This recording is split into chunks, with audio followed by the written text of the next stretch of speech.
everyone. Welcome to the Financial Literacy for Business Owners session. It's good to have you all here. I see the comments section is already lighting up like a firefly, and that is good to see. So, Sarah, you are from London. You want to open an organic and skin and healthcare brand. Wow, got that. Okay, very good. Well, glad that you can join us from London. What is it there? It's 8 o'clock, 8 p.m. Well, thanks for joining us. I appreciate you. We are here in the Midwest in the United States. It's good to have you. Darnell, you're an independent insurance agent. Let us know where you're from, Darnell. Hello, Lauren. I'm glad that you can join us. Damien, Miami, Florida, you're an entrepreneur. Damien, do you have an idea what kind of entrepreneurship you're interested in? Do you have an item, one specific thing you're looking at? Let us know. Lucas, near the Tampa area in Florida, one of my favorite places. I love Clearwater. That is one of my favorite places. Spend most of the time in Mons, Germany. Young student getting in asset management. Very good. I'm a property management. I have a property management business, so I understand what you're looking at from that side, although asset management is different. Margaret Jones from New York, executive coach. Very good. I actually grew up in New York, so we're from, and I grew up in the Catskills in the Middletown, Newburgh area. So I don't know if you know that area, Margaret. Ayub, Algeria. Wow. Okay. Glad you could join us, Ayub. New immigrant in the U.S., Atlanta. I want in China before this. You probably worked in China. Okay, very good. Renee, hello from Alaska. Oh man, I love me some Elmendorf. I was up there. I was up there for about 3 days. Beautiful, beautiful country. So I'm glad you could join us. From there, hello from Oregon. Holistic Healing Organization. Very good. Looking to get certified. Right at 8 p.m. Thank you, Sarah. Yep, you were there in the UK. Virtual fitness coaching out of Southeast Michigan. Thank you, Daryl. And Darnell, you are from northern Illinois, Rockford. Oh, you're from Rockford, Illinois. Oh my gosh. I have all sorts of folks who, friends of mine from my inner circle who are from Rockford, and several people that I'm working with right now who are in Rockford. So small world. All right, everybody. It's good to see you. You don't, I know for those of you who are here, many of you are in different types of organizations, different stages of where you are in your organization in terms of your startup.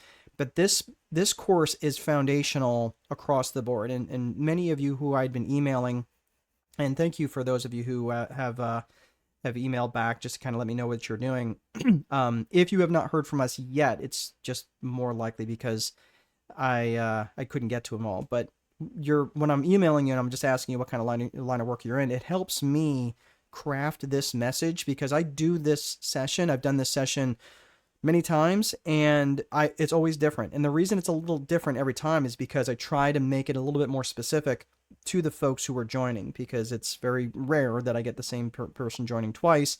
Although they probably could and get a lot out of it. But this Financial Literacy for Business Owners course is really foundational, and we're going to be getting to a lot of information.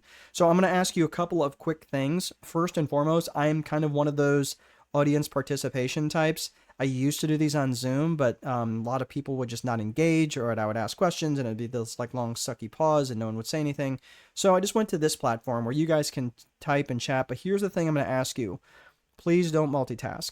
Please just stay plugged in for this next hour. I promise to get us out of here as pretty close to the top of the hour as possible. Many of you are joining from all over the world, as you can see, and I want to be respectful of your time. So this is about you training your brain not to multitask. Because I'm just letting you know, multitasking is a myth. You cannot do it. Our brains are not wired that way. If you don't believe me, just plug into Google, multitasking is a myth, and there is more data there that will support that multitasking is just not effective.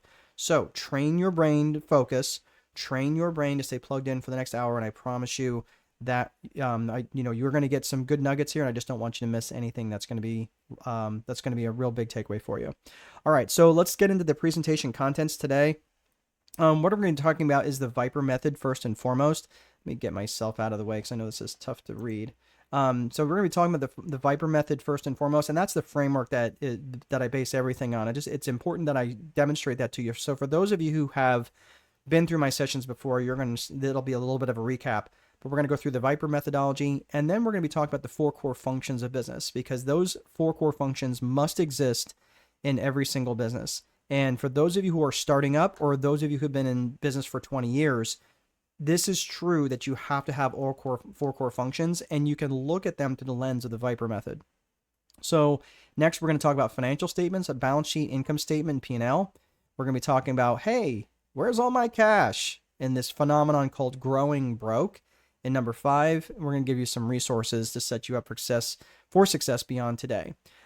So I know some of you are, just starting out. Some of you are wanting to scale. Some of you are wanting to get to the next level. Some of you just, want to bring in, more customers, right? And learn how. And some of you would just like to have a day off once in a while. And some of you just want to get paid once in a while, right? So I just want you to understand that I want to try to address all of those different things so you guys have more cash on hand and you can make better decisions and be strategic. So everything that I'm talking about here today is based on these number of books that I have written here. I'm actually working on my 9th book right now. This is my latest, my latest main publishing book, my main work, which is The Time Wealthy Advantage. I'm not here to push anything. I'm not here to promote anything. I'm just kind of letting you know, if it is something that you want to buy and you are domestic United States, I will sign the book. I can send it to you if you just go to strategicboardroom.com, or it is available on Amazon if you'd like it to get it from there. So, but I'm not here to promote that. I just wanted to make you guys aware of it because sometimes people ask me, well, why doesn't he tell us about the book? All right, you've been informed. So let's talk about the Viper method, the Viper methodology. So we have to understand where we're going, right? We have to understand like the framework before we just dive right into the financial statements. So if you can just give me like maybe 10 minutes so I can unpack the strategy, that way it's going to give it context in terms of why this stuff matters.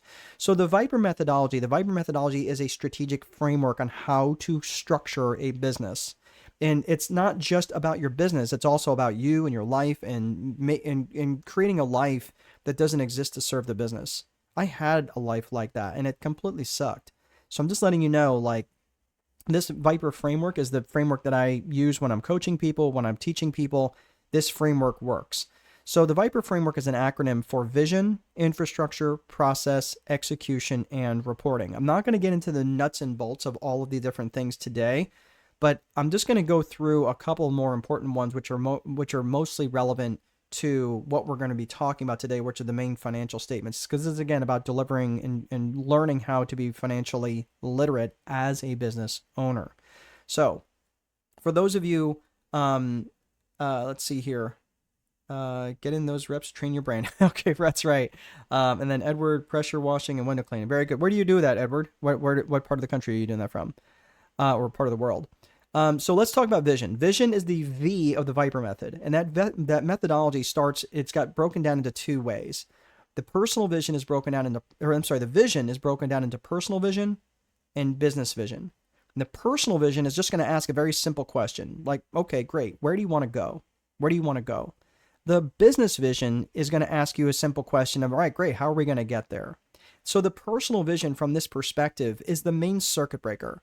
Because if you don't have a personal vision defined, then you're going to end up creating a life that exists to serve the business. And I was telling you that sucks. I've been down that road where I would ask a lot of business owners and say, hey, what's your vision, for having this business? And they'd say, well, I really want to sell, 10,000 widgets. I really want to sell, 50 pieces of real estate or 1,000 new customers or whatever it is. And that vision is always a business vision. Now, many people know me as a strategist. They confuse me for a business coach, which I'm very adept at business. I know business very, very well. But at the end of the day, I'm a strategist. And all of my answers are going to be based on what is your personal vision.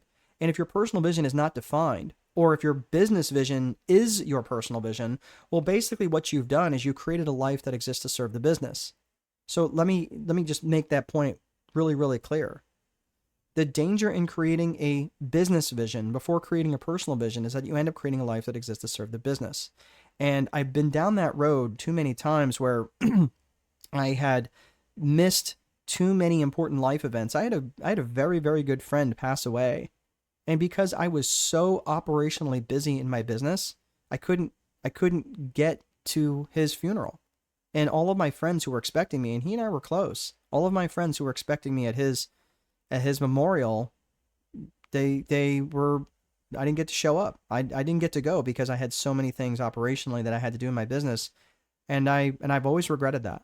So these are the sorts of things that we're trying to avoid by not just making more money. Yes, the financial component is absolutely important. It's just like you can't have brownies without sugar, right? Otherwise, I mean, they're like, okay, these are brownies, but they suck. Why would I want to eat these brownies if they're not sweet, if they don't taste good, right? So you might still be able to make the brownies, but you still need sugar. It's still an important component to the brownie. So this is exactly why you want to get really, really clear on your personal vision first and foremost, and before you start to develop this business vision. So the personal vision, one way that I do that is just consider what your 100th birthday speech would be, and who would you want to be there, and what would you say? So think about it like you're turning 100 years old. What would you say? And what would you say? What would you want people to come up to you to say to you afterwards? Like, wow, that was really, Sarah, that was amazing. Daryl, that was amazing. Darnell, oh my gosh, I can't believe you remembered X, Y, and Z. You're 100 years old. You can say whatever the heck you want. What would you say? What would be the message that you would want people to carry outside the room? And that's a great way to start considering your personal vision. All right, we're going to put the fries in the bag on personal vision just for now, but just because, again, we're moving on does not mean that you just get to not think about it. This is something you've got to get really, really, really clear on. Okay, so let's talk about business vision. The 3 C's of business vision, because business vision is defined in 3 C's, is core purpose, core values, and client avatar. The core purpose is specifically what business are you in? What business are you in and what problems do you solve? And it's really important that you get very, very specific with that. Because if you're not specific with this, you're like, well, what business are you in? Well, I'm in real estate. Okay. Do you sell warehouses or do you sell residential apartments?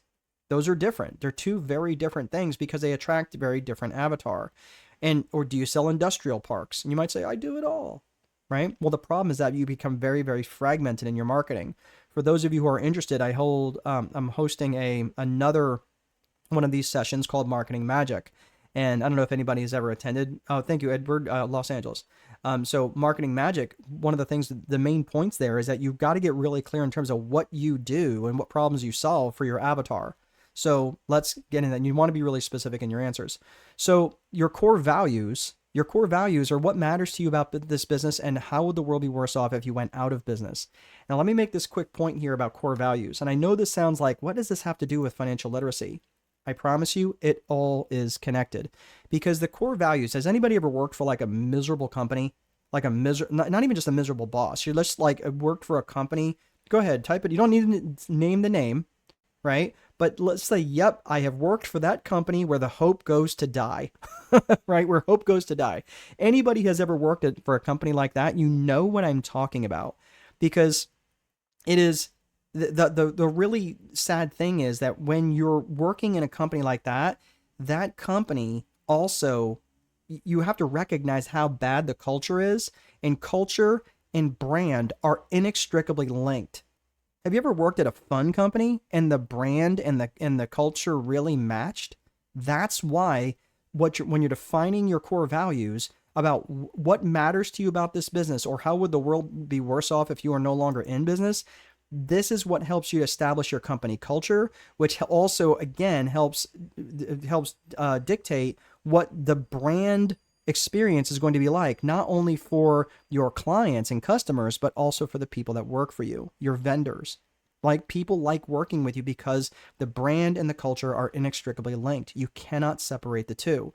This is really, again, and companies that do this really, really well are much more profitable, and they make a lot more money, and they have higher equity valuations when they go to sell. So the client avatar is the 3rd C of business vision. Who specifically and ideally do you want to work with? What are their geographics? What are their demographics? What are their psychographics? Geographics, again, where they live. Demographics is who they are. Are they married? Are they divorced? Do they have kids? That sort of thing.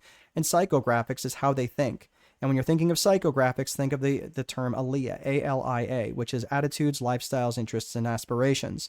And all of those things amount to the 3 C's of business vision. Before you guys start messaging, what was all that? I'm going to be sending a replay. Just keep an eye out for your email. This will be all linked so you can go back to this stuff later, because I know you guys are like, man, I missed all those slides. This is meant to be just a quick primer, because I go through this much deeper in detail in the business growth accelerator, or the business growth multiplier. If you guys are interested in that, again, just we'll show you how to find this stuff at the end. But I just want to make sure we're keeping the ball moving forward, because we just went through business vision, we went through personal vision, we went through business vision. Now we're going to talk a hot second about infrastructure. The infrastructure is the bones of the business. It's the desks, the chairs, the software, the phones, right? The websites, all the stuff that you're building that stays in alignment with your vision for the future. So you might be thinking, well, why is vision first? Why is it just because vision makes a nice little word like Viper? No, vision has to come first, because you're going to create an infrastructure that's in alignment with that vision.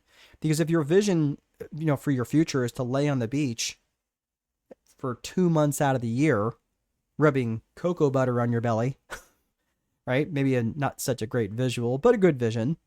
If that's your vision, then you have to stop and think about it for a second. Like, if I build an infrastructure that requires me to return emails and phone calls in a timely manner, that's going to be a horrible experience for me when I'm trying to lay on the beach rubbing cocoa butter on my belly, right? So you have to think about this in advance. This is about being strategic. But again, we're building this top down.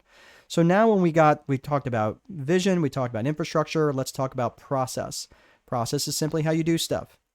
And this is from a process perspective, this is a tactical side of process and a strategic side of process. This tactical side of process is simply like just how you do stuff from a day-to-day. What are your standard operating procedures? What are your checklists? What are your day-to-day activities? Think of your opening procedures, your closing procedures, how do you prepare bank deposits? How do you answer the phone? Things like that.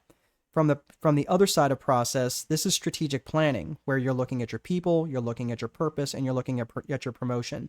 This is when you want to expand your business. Now you're being strategic. You built the framework of your business with the infrastructure and the process, right? The tactical process. The strategic planning part of the process is like, cool, now I've built this warship.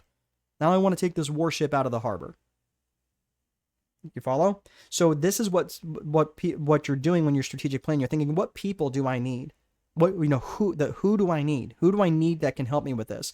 What's the purpose of the strategic plan? Is it to gain market share? Is it to launch a new product, a new service, go into a new market, etc.? And what's the promotion? Meaning, what's the communication? What's the marketing that I'm going to be doing? What's the communication, the promotion piece to my people? Because let's face it, have you ever worked for a company that's like always rolling out something new and they don't do a great job of communicating it? That's because they're not doing a great job of internal promotion. So promotion is not just internally or not just externally, it's also internally. So this is strategic planning, and this is all part of the process part. The execution piece, we're almost done, this is where all the plans, I don't care what kind of plans you have, the best plans always fall apart in execution. That's why George Patton, who was a general in World War II, he said a good plan violently executed now is better than the perfect plan executed next week. So don't wait for perfection. You want, perfection is the enemy of done.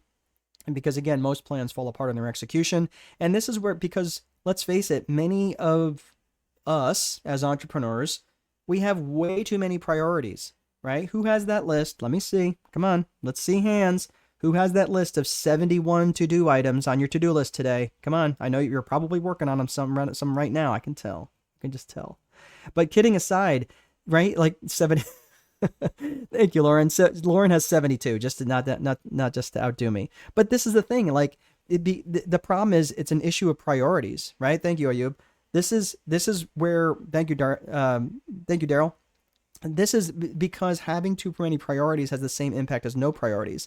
And this is where we get in, especially as entrepreneurs, we don't want to miss out. Don't want to miss out on all these opportunities. But the problem is actually diminished focus. It's actually making you less effective than what you could be. So again, recognizing that when you have too many priorities, having the same impact as no priorities, this is why I like to boil my activities down to daily 5. And that daily 5 is up to five very specific things that are going to move the needle toward my strategic plan. Okay? Up to 5. I like 3. 3 is a better number for me, but I like up to 5 things that will move me towards my strategic plan. And when I come to the daily 5, again, these are the up to 5 things. Again, I like 3. 3 just seems to be a better number for me, but that's what the daily 5 is. Last is reporting. And the reporting function just measures what happened. And you measure them in terms of lead metrics and lag metrics. Lead metrics are just based on the actions and activities. And the lag metrics are the results of those actions and activities. So my lead metrics might be email 25 people today. That might be one activity, right? The lag metrics are the results of that activity, right? Well, how many people responded back to those 30 emails? So that's what I'm saying. I don't have any direct control over who responds. Those are lag metrics. But I do have direct control over what I did, which are the lead metrics. So again, this is how I'm measuring all that stuff. And that is the Viper methodology broken down in a hot 10 minutes. All right, so let's move on, because what we're going to be talking about, the Viper framework exists for the 4 core functions of business. Those 4 core functions of business have to exist in every single business that you have. I don't care what kind of business it is. It has to have all 4 functions. Those functions are lead generation, sales, operations, and accounting. And keep in mind that your customer's journey through your company happens in that order. So you have to be really clear about all of, and recognizing and disassociating yourself for just a second and going, okay, if they're having connections with me for my lead gen, then it goes through the sales, then it goes through operations and accounting, right? So all of this stuff goes through these orders, it goes through that order.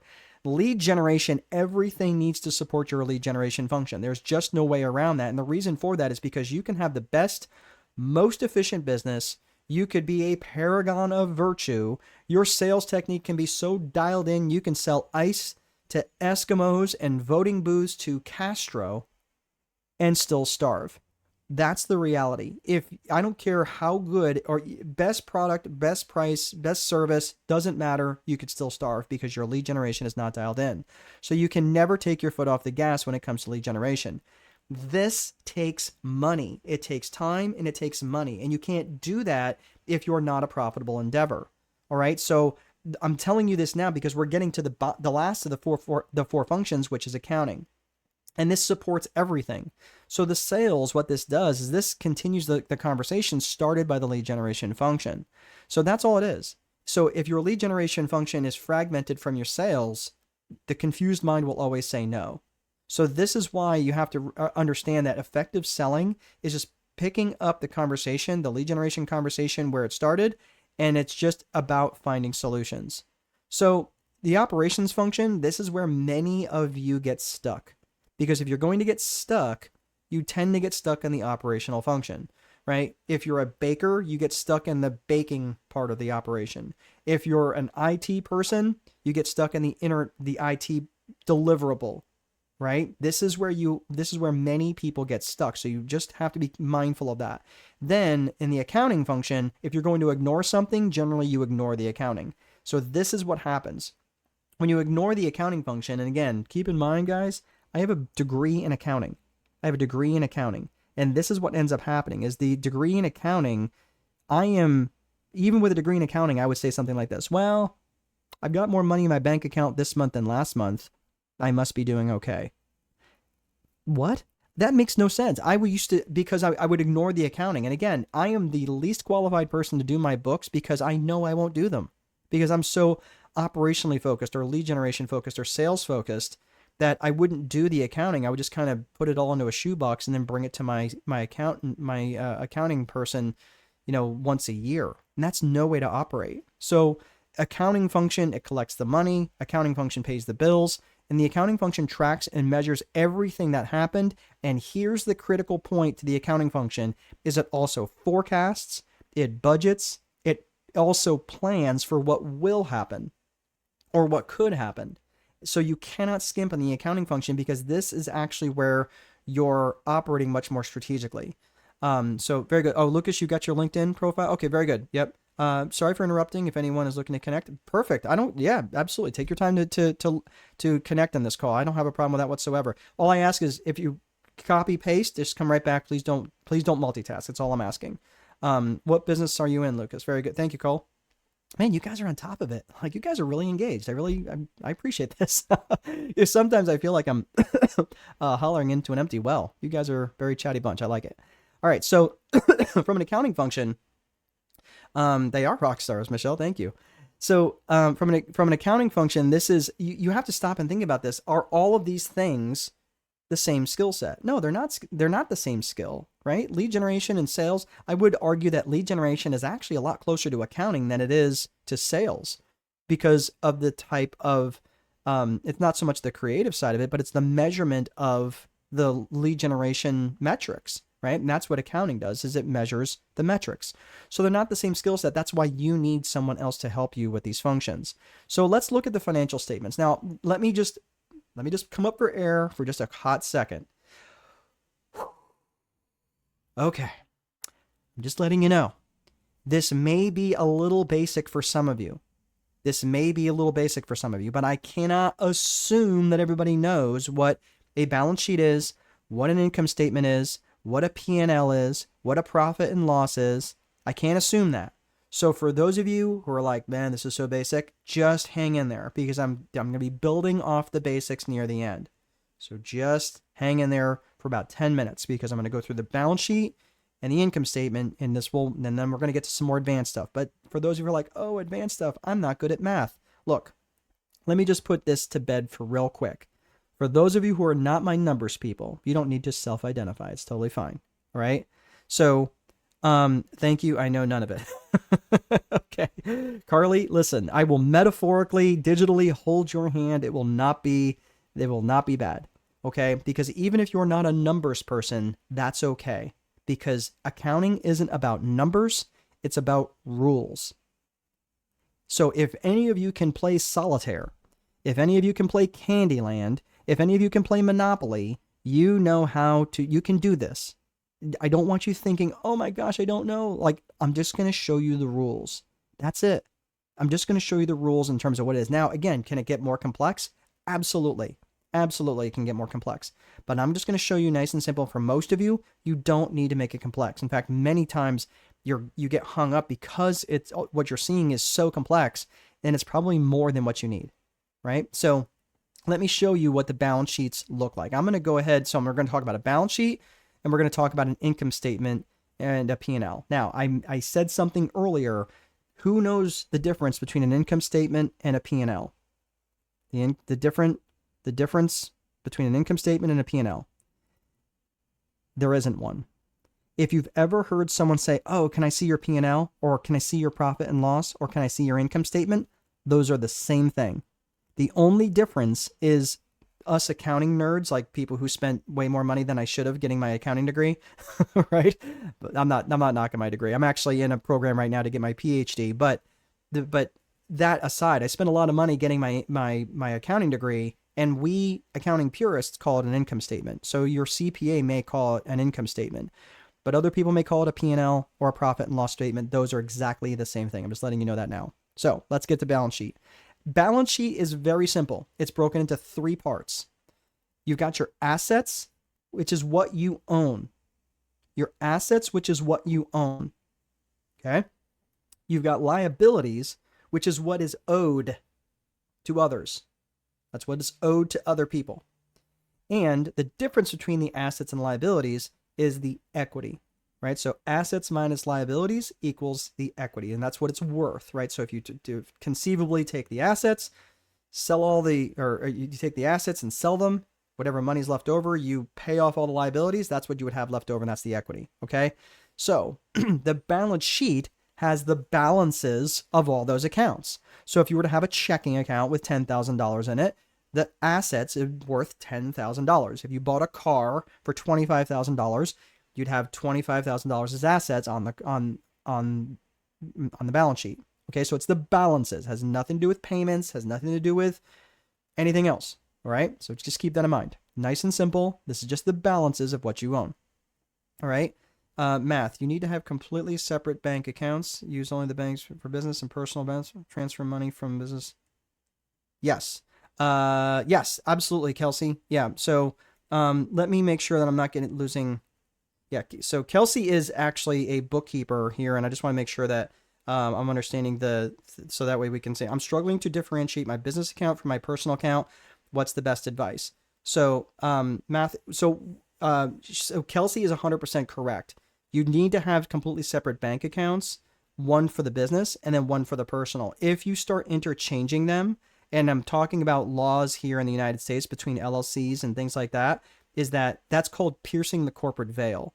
And so from a liability perspective, it opens you up for liability, but from a bookkeeping perspective, it gets wonky because now you're starting to do like you're shifting assets back and forth. So Kelsey is 100% correct. You do need to have them completely separated, one for business and one for personal. Now, if you need to, you're like, well, yeah, but I need money to live on.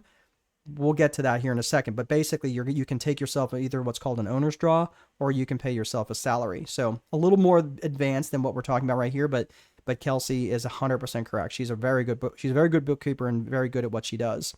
So let's talk about the income statement. So the income statement is also made up of three parts. Revenues, expenses, and your net income. So your revenues is what you've sold. So if, let's say for argument's sake, someone bought my book, right? And you wanted the book and the coaching session, everything, we'll say it's $30, right? So $30 would be revenue to me, $30, okay? Now, let's say it cost me $20 to print the book, email it or mail it to you and everything else. So that would become an expense. So I have a book, which I made $30 on the revenue side. I have an expense of I have an expense of 20. My net profit would be 10. Okay. So that's all it is. It's money in and payments going out. That's it. So that's your net income. That's about as simple as it gets. And that's both an income statement and profit and loss. So I'm going to give you some specific examples. Now let me get my giant mug out of the way so you guys can see this, because my face is not as important as what you're going to see here. This is a very, very simple balance sheet, and this is excerpted from the book, The Time Wealthy Advantage, on page 265 for those of you who have it. So the cash balance, what you're going to see up here, I'm going to walk through all of this, but the assets at the top here, this is a very typical layout for a balance sheet, is the assets first, the liabilities, and then the equity down at the bottom. So let's look at the top from the assets, and we're just going to talk about some assets for just a hot second. So let's look at the assets. The assets, again, that's the top. So if you're looking at the top there, I'm going to bring it down to the asset. There you go. All right. So what we're talking about, these are just the balances in all of the accounts. The cash balance is $10,350. The accounts receivable balance as of whatever date this was run, you could say it's for today, is $101,000.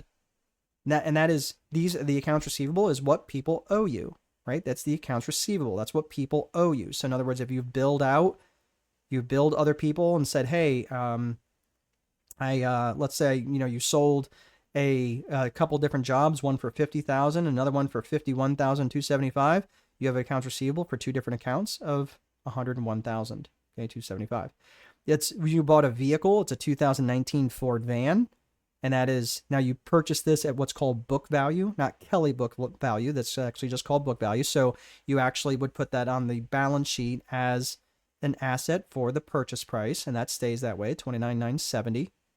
You have real estate for a warehouse that you bought for $275,000. And my apologies to all of you around the world. I just put this in dollars just because that's one I'm familiar with, but this would be in your local currency as well.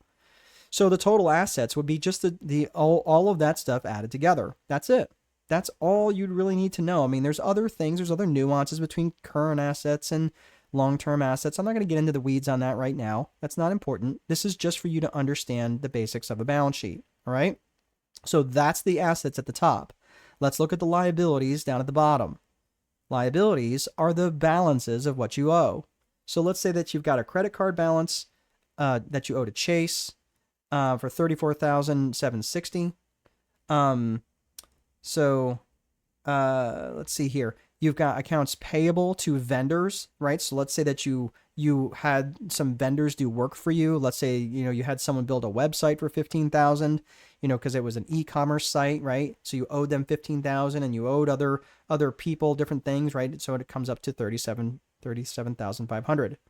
You got a loan from Wells Fargo for your van. You owe $11,570, and then Citibank real estate mortgage $105,350. So the total liabilities added all together. And again, there are current liabilities and there's long-term liabilities. Again, we're not really need to get into that right now, but I just want you to know the total liabilities are $189,180. And when you subtract your total assets from your total liabilities, okay, so that's there. You can check my math if you like, but it's $227,915. That's what the company would be worth if you sold all the assets and paid off all the liabilities, and you'd have just just over, not quite $250,000. All right. So that's what it would look like. Right. So yes, Rajesh, the vehicle is a depreciating asset. So there should be something, you're correct. So we're getting a little bit ahead of ourselves. So let me go ahead and just get myself. So vehicles are depreciating asset and so is real estate. And that's the difference between, I'm just keeping this nice and simple for right now. So something like that, if you were accounting for depreciation is what, there's a useful life, right? So let's say there's a useful life for my phone, right? And we'll say that that's 5 years. And so if I paid $500 for this, straight line depreciation would say that I would take off $100 a year for the value of that phone. And that would be counted as accumulated depreciation on the balance sheet. Okay. I did not put accumulated depreciation on the balance sheet because most times it's really not, I don't want to make things more complex than people need. And most of the time for small business owners, that's going to be something that's going to be handled by an accounting person anyway. But I'm just letting you know, like, yes, it should belong on the balance sheet. I just didn't put it on there because there was no reason to make it more complicated. This is about just understanding the basic rules. But again, to your point, yes, accumulated depreciation would be on the balance sheet because it's taking those long-term assets and depreciating them over their useful life. Okay. Rajesh, very good. That would be adjusted in trial balance. Yes. What do you mean, Taylor? I manage. Okay, sorry. Very good. I'm just trying to keep up with the comments. All right, so let me get back to the slides. I'm going to get myself out of the way again. All right, so now that is the balance sheet. Again, that is what was on 265 for those of you guys who have the book. But let's talk about the income statement. The income statement is also known as a P&L, the revenues, expenses, and net income, right? So again, I know for those of you who are like, man, this is super basic. Yes, it is meant to be basic because I'm going to get to more advanced stuff here in a minute, especially as it relates to where your cash is going, because you can be growing broke and not even knowing. So let's talk about revenues. Revenues again, or I'm sorry, you've got your income statement, which is made up of your revenues, your expenses, and your net income. So at the top, you see at the very top, those are your revenues, total sales, right? Your product, it's broken out between your product sales and service sales, or you might just have product sales. It doesn't really matter. But the point is, whatever sales that you have, you're going to want to break them out between two or three or five different revenue sources if you have them. That way you can track where your revenues are actually coming from. Because if you don't know, if you're just kind of putting them all into one bucket, you're never going to know. So if you'll notice here on the right, and we're going to come back to this, you see where it says 65.8% and 34.2%? That's the percentage of total sales. So if the total sales is 114,000, 75,000 divided by 114, that's 65.8% of sales. That's very relevant. And it's very relevant as you're tracking that over time, because you might say, oh, okay, cool, my sales are going up, but you might be doing it in and like, let's say that you're doing it in product sales, and you know your product sales don't have near as good a margin as your service sales, for example, right? So you might be actually making less money even though your sales are increasing. So this is really important for you to break this stuff out and differentiate it. So your revenues are at the top, total sales, your expenses are in the middle, and your net income's at the bottom. So let's look at expenses. This is like raw materials. So raw materials, you might be thinking, well, what is a raw material? Well, if you're in manufacturing, it could be metal. It could be, if you're, let's say that you're some of you might be in property management, for example. If you're in property management, your raw materials could be, paint, right? Or drywall. Maybe you have some wood laying around. If you're a roofer, right, you might have shingles, that sort of thing, right? Where you're having, where you're basically buying these raw materials to make the deliverable. If you've got insurance expense, this is what you would pay out for insurance for that period of time. The interest expense, this is what you would be paying out for the interest in that period of time. And then commissions, wages, so forth. And then your total expenses down there at the bottom are 96,000. And the difference between the two of net income is your net income of 17,680. So I want to make a quick point between the two. There's two main, or there's a real big difference between the income statement and the balance sheet. Yes, they measure different things, but the balance sheet is taken at a specific point in time. That's really important to know. So in other words, it's like, okay, what's the balance right now? You wait 20 minutes. Okay, what's the balance now? That could evolve based on if you've got folks in the accounting office taking payments, cutting checks, things like that, because the balance sheet will evolve. I mean, it could evolve from 8:30 in the morning till 9 o'clock in the morning. So that's important to recognize that it's for a snapshot in time. That's important, because the income statement is meant for a period of time. A period of time. So in other words, if you're going from the first of the month to the last day of the month, that period of time is relevant. So if I'm going to be pulling an income statement and a matching balance sheet, I'm going to be pulling the income statement for the full month, and I want the balance sheet to be at the last day of the month, because that's going to recognize all the activity that had happened from the first to the last day of the month. So I always match up. When I'm talking about matching up financial statements, I want the balance sheet to be the last day of the month, for example, and I would want the P&L to be the last to run that full period of the month, or the full period, right? If it's a quarter, if let's say I'm running it for one quarter, that'd be January, February, and March. I would want the balance sheet for the last day in March, and I would run the income statement from January 1st to March 31st, right? So it's just over a period of time. That's the two main, I mean, that's the real big difference between the two, other than the fact it's measuring assets, liabilities, equity, and of course, revenues, expenses, and net profit. Okay, so I hopefully not losing anybody.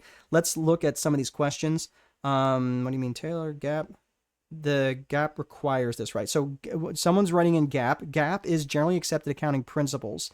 So GAAP, I'm not sure what you're meaning. Like if you're saying like GAAP requires a cumulative depreciation, yes, it does. And I'm just saying like the reason why GAAP is important is because that's what accountants know. That's what bankers know. So for those of you who are going, and my background was in banking for a number of years, I was in accounting for a while. I worked for several banks. When I was sitting at a desk as an underwriter, trying to figure out if I'm going to, like these people are asking for money, they're asking for $500,000 for whatever. And I'm looking at these financial statements. If they didn't follow generally accepted accounting principles, I would be lost. Like they would literally mix in expenses with assets, and I had no idea what it was. So the GAAP, GAAP, is really the framework that I just laid out. So everything, again, the generally accepted accounting principles, those are the rules. That's how you play solitaire. That's how you play Candyland. That's how you play accounting. So everything that I'm just talking about is based in GAAP. Servicing ACs is more profitable than selling ACs, for example. Thank you, Darnell. Yeah, man, you've got a really good background in accounting. Yeah, you're getting it. Lucas, I'll add you on LinkedIn. Very good, sure thing. Looking forward to it. Okay, perfect. All right, glad you guys are connecting. I love this. You guys are a really, really dialed in group. I like this. I'm not used to it. You guys are spoiling me. You're gonna get to my next one, and everyone's gonna be not saying anything. All right. So what does this mean? What does it have to do with the price of tomatoes? Why should I care? All right. Well, now we're going to get into some of the nuts and bolts of where is all my cash going. And this is about growing broke. So growth planning, you cannot be strategic if you don't know your numbers. And I want you to pay attention to 3 key metrics because you want to avoid growing broke. So let's talk about this. You want to look at these 3 key metrics, which is profit margin percentage. You want to look at cash balance history, and you want to look at cash as a percentage of sales. These are the metrics. Are there other metrics? Yes. But at the end of the day, these are the 3 metrics that these are the hills that I'm going to die on every single time. I don't care what company that I'm looking at. So we're going to start first and foremost with profit margin percentage. What does that mean? All right, profit margin percentage. Now remember this income statement. I want you to look at that right column right there. Okay. You see that where the green circle is? Those are all percentage of sales. Remember when we talked about this here, right? The revenues, and we started talking a little bit on the percentage of sales of 65.8% of sales, right? So all you're taking is you got total sales. You're breaking it down in terms of what is the percentage of sales method. This is called the percentage of sales method. So when I'm looking at my total expenses, I'm looking at my expenses. I left the total sales at the top there of 114,000. So my raw materials from a raw material perspective are 29.8% of sales. My wages, for example, are 39.5% of sales. And you look down at the net income of 15.5% of sales. I'm going to go off script here for just a hot second. You might say, why does that even matter? It matters in this way. Let's pretend that you've got quarter one, Q1, right? And Q1 is going to show like your wages are 39.5% of sales. And you might go like, okay, is that good? Is it bad? It's not good or bad. It just is. It only is relevant when you compare it to another number. So what's another number you might compare it to? I don't know. How about Q2, the second quarter? So then you look at like, cool, you may look at it and you go, okay, so our wages, whatever the number is 39.5% of sales, right? So now you have a Q2 and your Q2 is really good. Your sales went up like 25%. You're like, all right, great. Oh my gosh, look at this. And then you look at your wages, but your wages are now 48% of sales. Oh, whoa. Do you see what's happening? Yeah, your sales went up, but your wages went way up. Like you're like, holy crap, like we went from 39% to 48%. Like what's going on? Well, it tells a picture. And whenever I would be sitting across the table, I had this ability, I could look at this and go, and they're probably paying more overtime, if I had to guess. And, or something else is going on, or they're whipping people like rented mules right now because they're trying to keep up. And that may or may not be sustainable. Or they hired someone else in that now they're paying a higher wage to. I don't know what the story is, but it's telling me a story. It's telling me a story. It's a thread I would definitely want to pull on. Does that make sense? This is what fractional CFOs get paid hundreds of thousands of dollars a year to do. And I'm teaching this to you now. So you can look at the trend and go, huh, what's the trend? Because what do most people do? They're just looking at the raw number. They're looking at, oh my gosh, my wages are $500,000 for Q1. Okay, what does that mean? It doesn't mean anything. And if you look at Q2, you're like, oh, it's at $600,000. Oh my gosh, it's going up. You're like, yeah, but as a percentage of sales, your wages might have actually gone down. It does. So the raw numbers, I'm not saying the raw numbers are irrelevant. You just have to know the context. Does that make, and percentage of sales method gives it context. So, hopefully you guys are getting this. So, in the income statement you showed, can you explain if the interest part can be clubbed with the net income and called EBITDA? So EBITDA, yes, EBITDA is earnings before interest, depreciation, taxes, and amortization.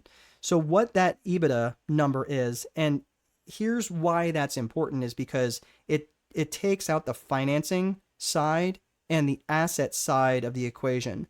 So EBITDA is generally a number that people are using when they're looking at valuation for their company. So you might say, well, your company might sell like 6 times EBITDA depending on your industry.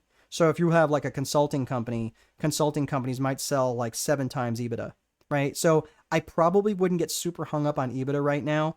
It's not that it's bad. It's just that, again, I don't get too hung up on that because it just depends. It depends on the company. If it's a very heavy real estate related company, I might be looking more at EBITDA. If it's more manufacturing based, I might look at more at EBITDA. It just depends on the nature of the company. All right. So really, really good questions. Man, you guys are a smart bunch. I like this. I usually don't get questions like this. I love it. Keep them coming. All right. I do want to make sure I'm getting you out of here at the top of the hour though. So I'm gonna keep moving. So this here, what I'm looking at is the net income down at the bottom. Okay, you see that little red circle? That's 15.5%. That's the profit margin percentage. This is what I'm going to look at, and I'm going to keep on top of this. All right, I want to be on this number like a freaking Band-Aid, and I'm going to show you why. Let's pretend, for argument's sake, and this is why you need to pay. You have to protect your profit margin percentage, and you have to be on this like a disease. So let's take a look at a quick example here. How much of this information is specific to America only? Only the dollars, because realistically, the GAAP is actually generally accepted accounting principles across all industries worldwide. Because keep in mind, there's lots of multinational companies that report across different stock exchanges, so they have to have one language. So this is pretty common across. I mean, everything that I'm telling you right now is universal. So let's look at our revenues. Sorry, not sure what you're laughing out loud about. Okay, so the revenues is is like, let's say that you got $10 in revenues, $8 in expenses, and $2 in net profit. That would yield a 20% profit margin. So let's say, for argument's sake, that your expenses went up $1.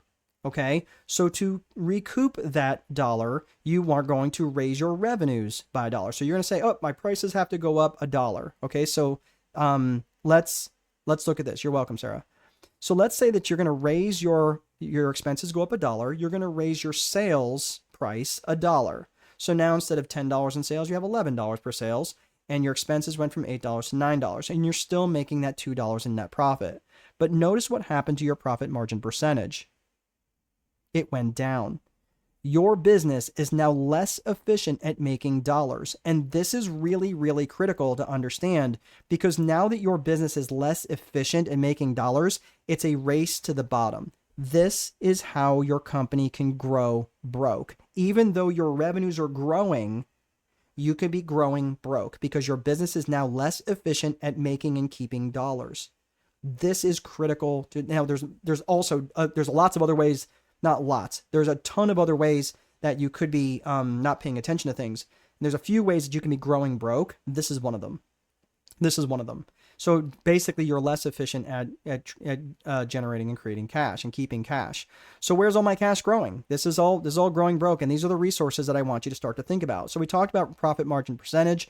We talked about the cash balance history, and we also looking at cash as a percentage of sales. These are basically just tracking your numbers. These are not as hard to figure out, but you have to track your cash balance. What do I mean by tracking it? Well, just look at this simple little graph right here. I know what my cash balance is without having to dig up a bunch of balance sheets. I'm keeping my cash balance growing. Why do I want my cash balance to be growing?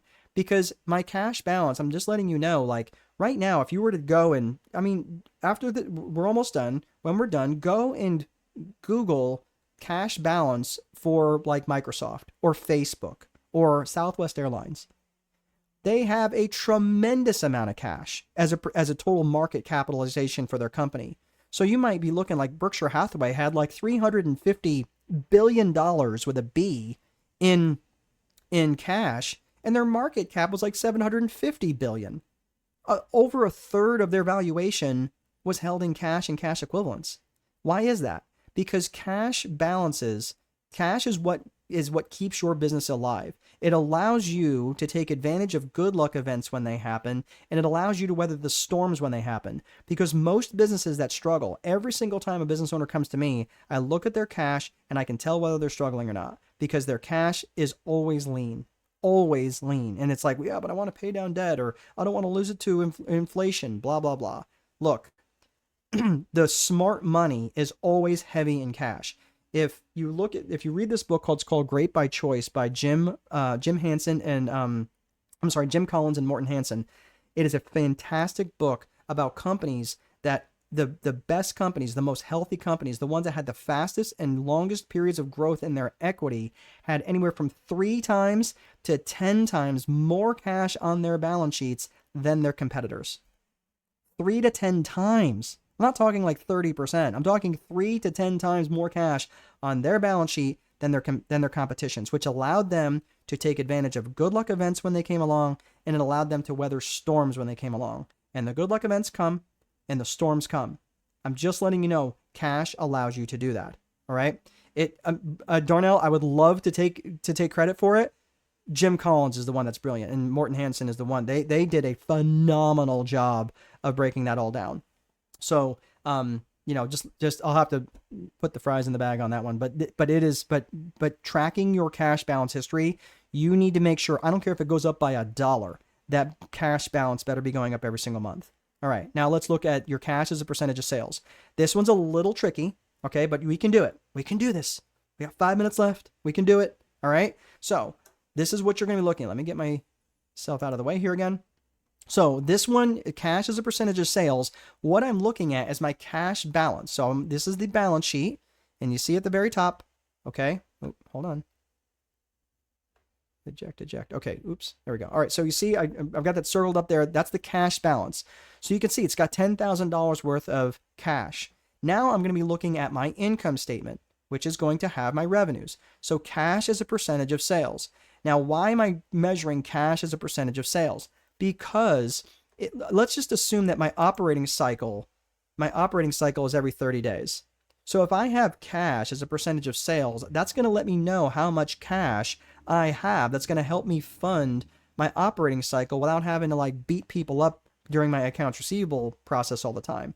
And if you're broke, that's what will happen. That's what will happen. You will always be scrambling around looking for more money. So this is which you should have a very dialed in accounts receivable process regardless. But I'm just saying cash as a percentage of sales is one of those metrics that I'm looking for, because what happens when companies are growing is they will outgrow their ability to generate cash fast enough to fund that growth. So one of the things that I loved about Southwest Airlines, I love Southwest Airlines in terms of their management, their leadership. I loved everything about them because they got such a strong culture and they got such a strong brand, because they recognize that culture and brand are inextricably linked. You cannot get around having a good culture and a very strong outward-facing brand. And not to mention, they attract really good people. They attract people who are extremely loyal, right? So recognizing that cash is a percentage of sales. So as cash is, if you've got your sales going up, your cash balance needs to be higher. That's why I measure cash as a percentage of sales, because it gives the cash balance context. If I'm looking at like Microsoft's got like 300 billion in cash. Is that good, bad? I don't know. What's their sales? That's what I would want to be tracking. What is it? Cash as a percentage of sales. And you can be looking at other metrics too, but this is the one that I'm looking for, especially for a company that is growing. Okay. So cash as a percentage of sales in this particular case, I'm going to take the 10,000 divided by 114 for the month, and it's 8.7%. Now, again, is that good, bad, ugly? I don't know. Let's look at it in the context of a chart. What's the trend? It's 8.7% in January, goes up all the way to 11.3% in March. That trend is, okay, well, it doesn't tell me everything. Does that mean I'm keeping more cash, or does it mean my sales are going down? Right? So it could be telling two different stories. You just have to know it's all in context. So again, in terms of planning for your growth, you cannot be strategic if you don't know your numbers. And I know a lot of people will like, oh, wow, this is great, and then promptly do nothing with this. If you are not an accounting person or you're not a bookkeeping person, but now you have a framework in terms of how, like, you don't necessarily know, you just need to know the rules of solitaire. You don't have to play solitaire. You can watch over someone's shoulder. But if someone was going to be bringing you a balance sheet and you couldn't tell what you were looking at, they could be stealing from you and you would never know, right? So this is what I'm talking about here. So if this is also going to help you avoid growing broke. All right, so let's talk about the success strategies. First of all, you've got to know your numbers. You got to know your numbers and you have to track your numbers. So, you got to track your numbers, which means, good Lord, there we go. Knowing your numbers and tracking numbers. It's one thing to know what you're tracking or know what you're measuring. It's also something to track them from one period to the next. And I would track those based on, my cash balances as a percentage of sales, and also my net profit margin percentage. Those three metrics are absolutely going to make sure that that if I'm watching all three of those things, that I'm not going to have the problem of growing broke. So that's all I have. I hope this was helpful for you guys. I want to offer to you, this is free. So if you are interested, you can go to, I have a Facebook page, which is, I think somebody's going to post that in there for me. Yep, there is right there. Thank you, Michelle. So that is basically a free Facebook page. I post stuff in there. I don't blow people up. If you are a Facebook type, you're more than welcome to join. Edward, Semper Fi, my brother. Thank you. I feel like we know each other. That your name looks very familiar. So I'm glad that you guys could join. One other thing too, I'm going to put out in the email, I'm going to be dropping you guys all an email for the replay on this. Your Eventbrite's also going to send you a replay, but over time that you can lose that. But I'm going to upload this to YouTube and I'm going to send you the link so that way you can always find it again if you want to. But I'm also going to send you a free video course on financial literacy. So if you're interested in taking your stuff to another level, there is a paid version, but I'm going to send you the free version. If you want the paid version, you can opt in later on if you want. But I'm going to send you that link as well. But also, if you'd like to go to Eventbrite for more of these types of events, you can go to Eventbrite and sign up for more, or you can go to strategicboardroom.com. /events. So if you would like either that, happy to do that. Carly, are you good? That helped. All right. I love it. Are you much appreciated? Absolutely. strategicboardroom.com/events. Very good. All right, everyone. Thank you so much for sticking around. I really enjoyed you guys. I really did. You guys were like usually the financial literacy piece, no one's saying anything. So I'm like pumped up. I'm like ready to go, like finish the rest of my day. All right. Thanks so much. It really was a great crowd. Thank you so much, Lucas. Thank you for great questions for all of you. I really do appreciate it. And we'll see you guys next time. Have a great rest of your day.